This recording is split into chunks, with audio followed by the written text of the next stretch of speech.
I don't know, Vince. Honestly, how do we come back from something like this? I don't know, Tony. The chaos was. It's hard to put into words. I don't think any of us do. It took us by surprise.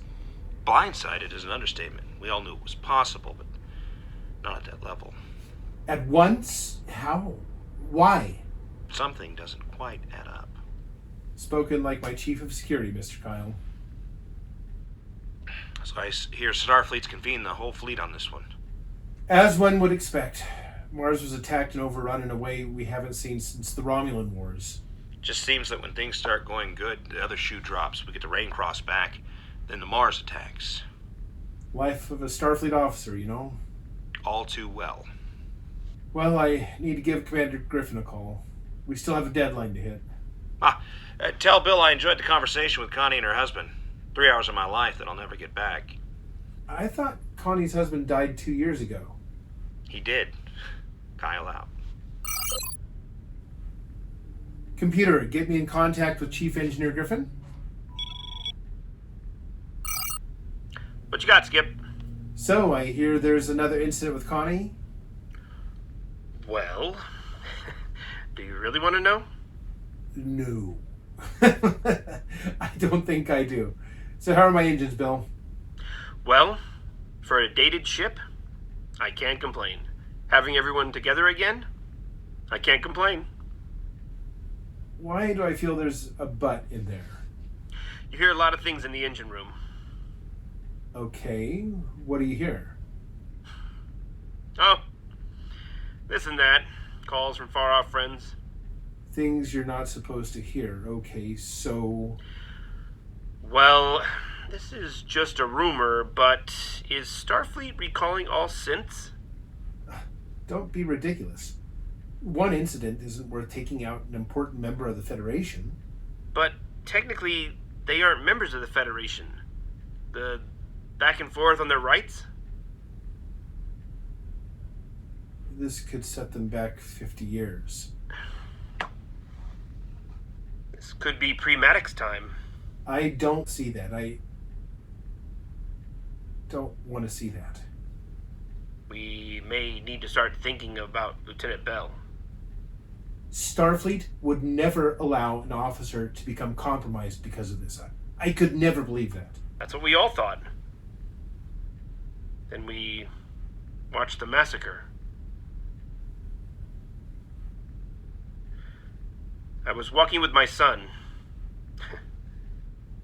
So young. When the news came flooding in.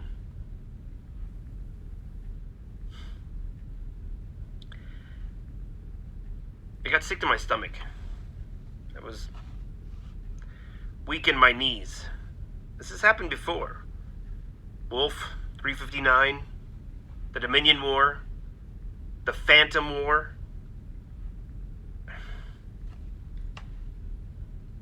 But this is happening right now. My son called me from another room, and I yelled at him to knock it off.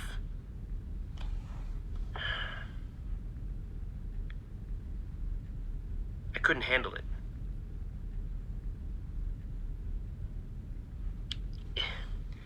If this is affecting me this badly, I can only imagine how the Federation Council must be handling it.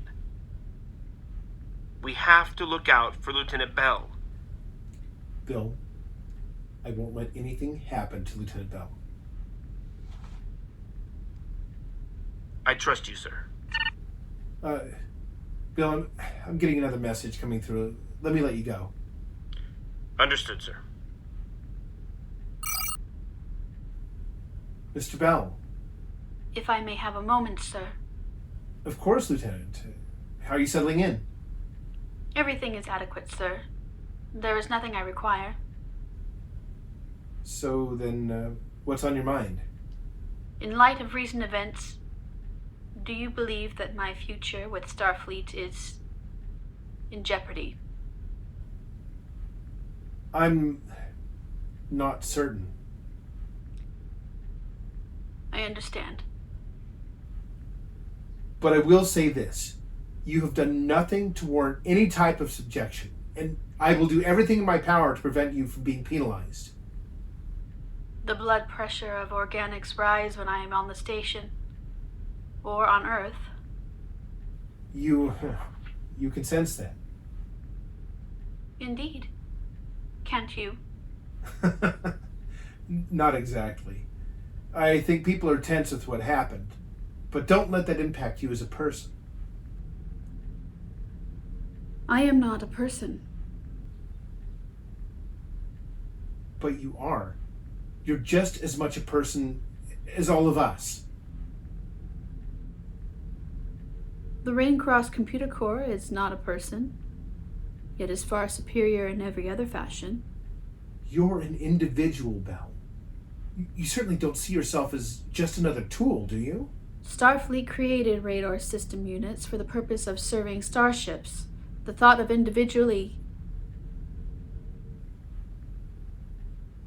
Lost on you?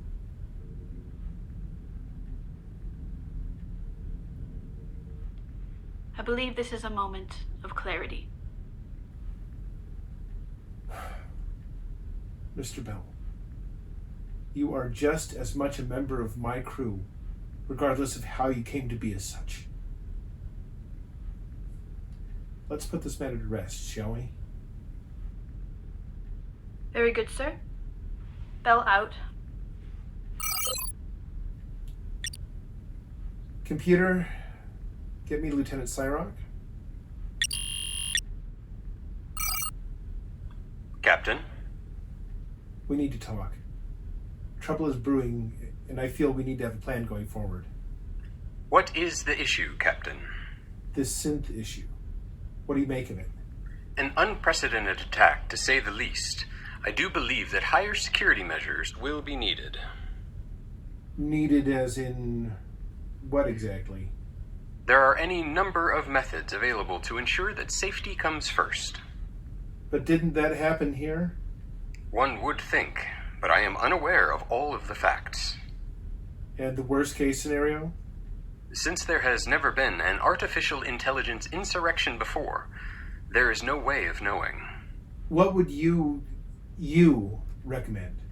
I would take all at-risk units offline until the problem could be identified. And if you couldn't identify those at risk, or what the problem was? Then you would have system units indefinitely confined. However, the population safe. Would they, though? How many crew are on board? 76 crew members have been on board since we have been in dry dock. What's your sense of the crew on who trusts Bell if, in case? Captain, I believe I speak for every one of the crew that we should not be made to decide between the life of a fellow officer and the Federation. You're certain? You doubt me? Never. Let's hope it doesn't.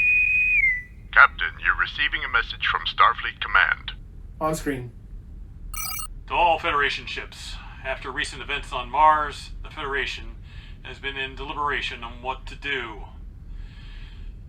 So it comes with a heavy heart that we have decided to recall and put down all SIMPs that are cataloged. These destructive breed will not be tolerated anywhere within our jurisdiction, and will be hunted down. Beginning immediately, I am initiating Project Nowhere Man. Help us prevent another Mars tragedy again. Starfleet, out.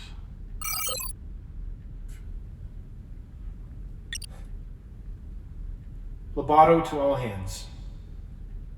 I'm sure most just heard the priority message we just received. I'm giving you all the opportunity to leave the ship now. This is not the Starfleet I know, and I won't support this order.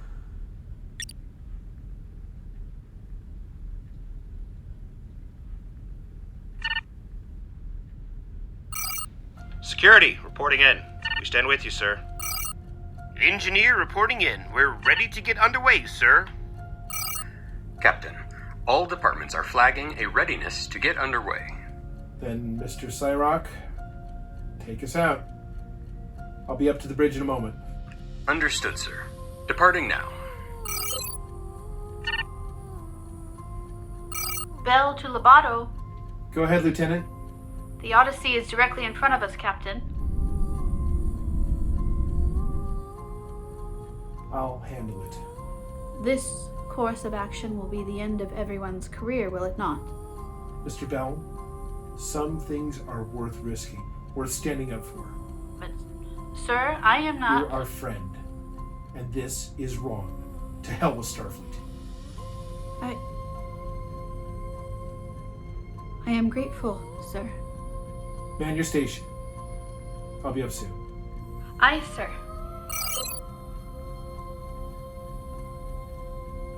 Computer, open a channel to the Odyssey.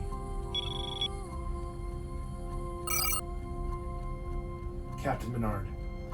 Right now, the only thing standing in my way and the freedom of one of my crew members is you. The friend I once knew named Eric Menard, a lifetime ago, he said that as Starfleet we look out for each other, that we protect our own. I know you're not that man, but I believe you to uphold the same values as my old friend. And trust me. Raincross. We appear to be having problems with our communications, and our engines are down. Thank you.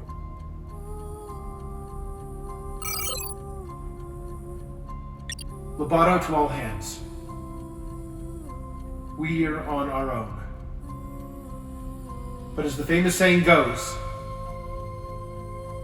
some of us stand on our own together.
So the beast has killed 8 people so far.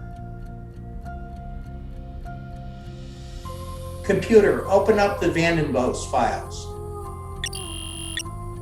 Get me the files on the Phantom's journey into our universe.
Computer, get me in contact with Sasha Menard and initiate Protocol T. I'm an admiral. Buckle your seatbelt. Yes, buckle your seatbelt.